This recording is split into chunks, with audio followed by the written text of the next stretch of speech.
এই তুই চুপ করবি? বস এখানে। দেখে লো কি ব্যাপার, কি হয়েছে, কাঁদছে কেন? এই নাও তোমার বাচ্চাকে তুমি সামলাও, আমি আর পাচ্ছি না, সারাক্ষণ জ্বালিয়ে কি হয়েছে মারছে, বাবা? এই জন্য বাচ্চা নেবো না বলেছিলাম। কাঁদে না, চলো চলো ঘুরে আসি আমরা।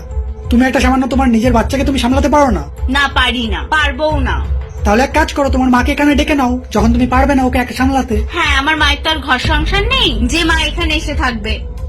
তার থেকে এক কাজ করি, আমি মায়ের কাছে চলে যাই, আমি ওখানে গিয়ে থাকবো। তোমার ঘর সংসার নেই, তুমি তোমার বাচ্চাকে সামলাতে পারবে না, তাই তোমার মায়ের বাড়িতে গিয়ে থাকবে? তুমি আমার বাবা মাকে শহরে রাখবে না বলে গ্রামে রেখে এসছো, যাতে তাদের সাথে তোমার থাকতে না হয়। তারা যদি এখানে থাকতো তাহলে তারা তোমাকে হেল্প করতে পারতো। আজকে তুমি একা হয়ে গেছো বলে তুমি বলছো নিজের বাচ্চাকে সামলাতে পারবে না। তো নিজেকে একা করেছেটাকে তুমি। আর আজকে তোমার মাকে তুমি এনে রাখতে পারবে না, তার ঘর সংসার আছে তাই।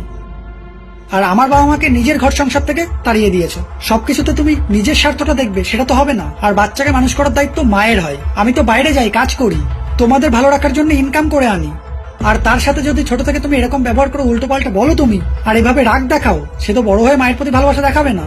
তখন কি বলবে তুমি? বাচ্চা মানুষ করেছি, বাচ্চা আমাকে দেখে না। তো সেই দোষটাও কার? তোমার। আগে নিজের দায়িত্বটা নিজে পালন করতে শেখো। এক সংসারে থাকবে না বলে শ্বশুর শাশুড়ির থেকে আলাদা অনেকেই হতে চায়, কিন্তু একটা বাচ্চা হওয়ার পর সেই মেয়ে যখন একা হয়ে যায়, তখন তার মনে পড়ে সাথে কাউকে প্রয়োজন বাচ্চাকে সামলানোর জন্য।